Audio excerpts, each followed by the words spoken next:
Hey, TravelFit Tribe, Jen here, talking to you this week about low hormones. I was just sharing a personal story with you in my email this week about how I'm 32, going on 33, and I was recently running some hormone tests on myself. And basically, my hormone levels are equivalent to a postmenopausal woman, and that's not normal. And a large contributing factor to that is that I've been on birth control for about over 16 years. So any type of or any form of birth control that's like a prescription or an IUD or anything like that, it actually suppresses hormones.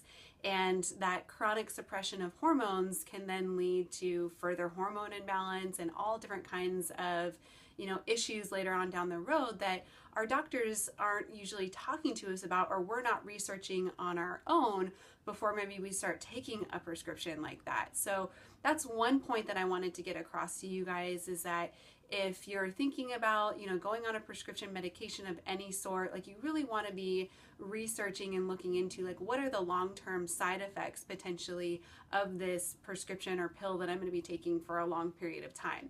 But aside from that, what I really wanted to talk to you guys about is hormone balance overall, like how low hormones come into place or how hormone imbalance happens. So I want to talk to you guys about the top hormone disruptors and then how to address hormone imbalance, because this is something that I see so commonly with all of my clients. Just about everybody that comes to see me, they have low hormones or hormone imbalance of some kind. And this isn't something that happened overnight. It's something that occurs over a long period of time. But the top three hormone disruptors are diet, stress, and toxins in your environment. So I've been in the hormone balancing biz for a little over 3 years. And when I started this a long time ago, I was running all of these tests on myself because I was suffering from low energy, migraines, aches and pains, allergies, just all kinds of stuff that shouldn't have been happening for me at that age. And it was no surprise to me that my hormones were pretty jacked up at the time.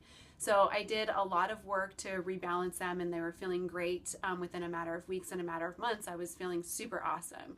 But what got me there, or what happens, is this chronic suppression or chronic disruption over a period of time. And I remember over 3 years ago, like reviewing those initial results with my medical director, and she asked me this really pointed question. She said, when you look back at your life, when do you think all of this kind of chronic stress and disruption started happening?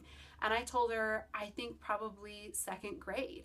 And I said that because that's when my parents were getting divorced. So it was a really stressful time for me as a kid. And then going in, we moved and I went into a new middle school and then into high school. Those are all really stressful periods of times in our lives. And then in addition to that, I wasn't eating well. I mean, who eats really well in high school anyways, right? Like I was putting all kinds of processed food into my body.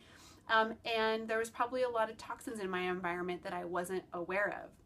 So prior to me even going on the birth control pill, I already had hormone imbalance. I mean, that's why I went on the birth control pill in the first place, was because I was having really irregular and painful menstrual cycles. And so the birth control pill at the time was the fix for that, which it commonly is the fix for most women for that kind of issue.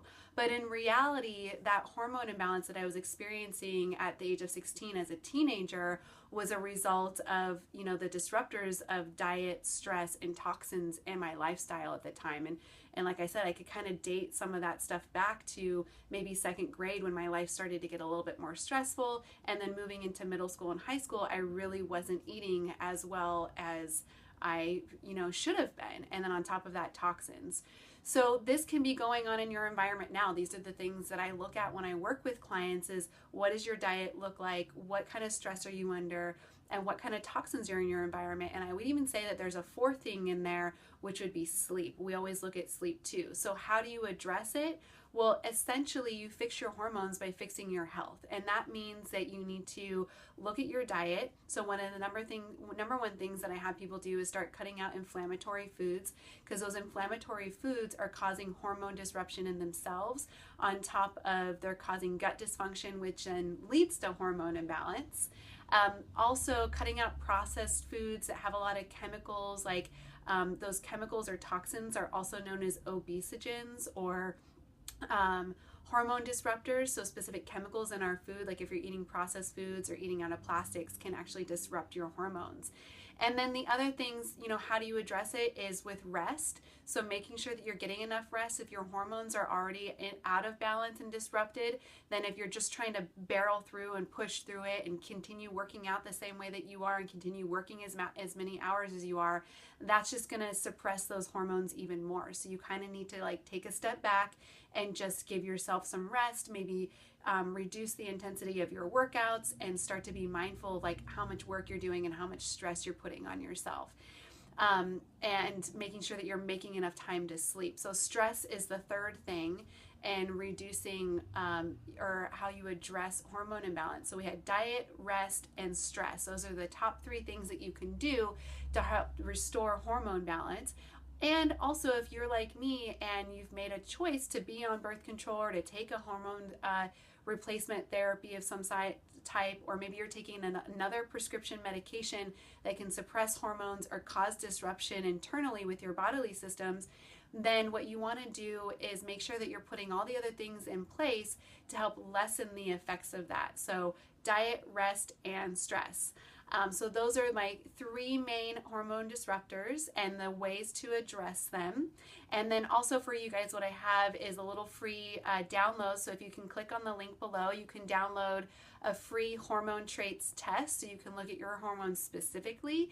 And if you have any questions or want to dive into more detail about your hormones, then I also want to offer you an opportunity to set up a free consultation with me, an ideal health and weight discovery session, so we can talk about what's going on with your body specifically and how you might be able to investigate it further.